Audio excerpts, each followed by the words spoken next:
à l'honneur sur Griot TV. Bonjour messieurs, sans qui évidemment les femmes n'hésiteraient pas. Bonjour également les enfants. Bienvenue dans votre émission Héroïnes et Pionnières. Comme vous le savez, hebdomadairement, nous vous présentons les femmes qui ont été les premières à s'illustrer dans un domaine ou dans un autre à travers l'émission Héroïnes et Pionnières. Aujourd'hui, nous entrons dans le domaine du 7e art, le cinéma, justement pour parler d'une femme dont le nom a commencé à retentir au début des années 1960. J'ai nommé Thérèse Sitabela. Nous sommes au début des années 1960, dans l'atmosphère de l'euphorie de la cession à l'indépendance du Cameroun. À ce moment que le pays fait son entrée dans l'univers cinématographique, avec notamment Thérèse Sitabela, qui réalise en 1963 un court-métrage nommé Tam Tam à Paris. Des pionniers du cinéma camerounais, Thérèse Sitabela est le seul visage féminin. Son titre Tam Tam à Paris, sorti en 1963, succède au premier film camerounais Aventure en France de Jean-Paul Gassa. Alors si on connaît Jean-Paul Gassa comme le pionnier, la première personne à avoir réalisé un film, Thérèse Sitabela, elle, est la première femme à avoir réalisé un film. Alors qui est cette femme? D'où vient ce courage énorme de s'illustrer dans ce domaine qui était autrefois fermé aux hommes? On va le savoir tout de suite. Son vrai nom est Thérèse Belabida. Elle est née ici au Cameroun, à Yaoundé, la capitale politique, en 1933. Elle a fait ses premières études à l'école des filles créée durant le protectorat allemand. Et ensuite, elle est allée au lycée Leclerc où elle a obtenu son baccalauréat. Après ce baccalauréat, s'est envolée pour Paris.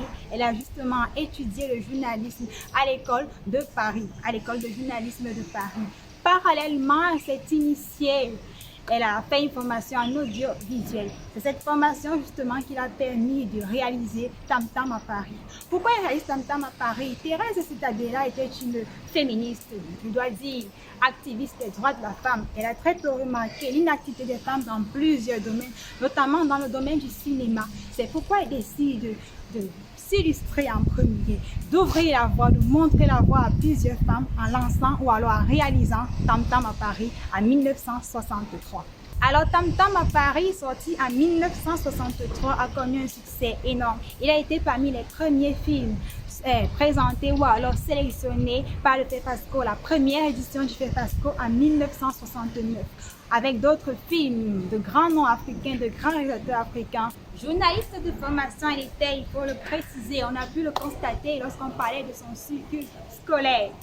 Alors réalisatrice, et également journaliste, on voit qu'elle était polyvalente. Justement, cette polyvalence ne se limite pas à ces deux domaines du journalisme et du cinéma. Thérèse Sitabela s'est également illustrée dans le domaine de l'aviation et de la musique. Justement, en parlant du domaine de la musique, l'un de ses contemporains avec qui elle a travaillé dans ce domaine a livré un témoignage épatant à son sujet.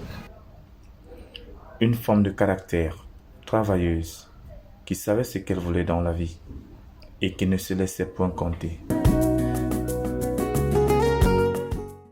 Quel témoignage! Oui, c'est une femme courageuse, sa bravoure est vraiment admirée. Elle ne s'est pas limitée à l'extérieur ou en France, elle a également été à l'actif de son pays. Elle a travaillé comme journaliste au ministère de l'Information et de la Culture, également à la direction de la cinématographie. Elle a également produit plusieurs documentaires. La première réalisatrice camerounaise serait Nona Genès, elle était encore parmi nous. Elle aurait exactement 90 ans. Elle s'est éteinte en 2006 lors d'une opération chirurgicale alors qu'elle avait 73 ans.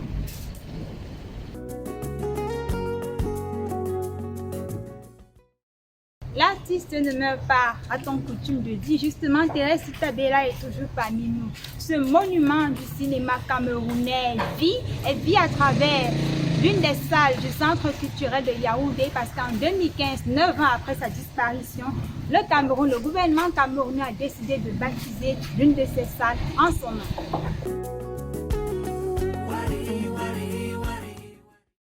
Nous parlions de Thérèse Sitabela, la pionnière du cinéma camerounais. C'est la première fois à avoir réalisé un film au Cameroun, mais également dans toute l'Afrique subsaharienne. C'est important cette précision. Elle a le mérite d'avoir osé, d'avoir montré la voie à plusieurs femmes.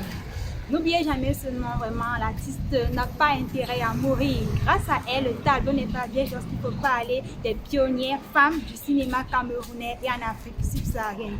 C'est la fin de votre émission, mesdames, messieurs. Merci de nous avoir suivis. À très bientôt, jeudi précisément, pour une autre édition d'Héroïne et Pionnières. Bye bye.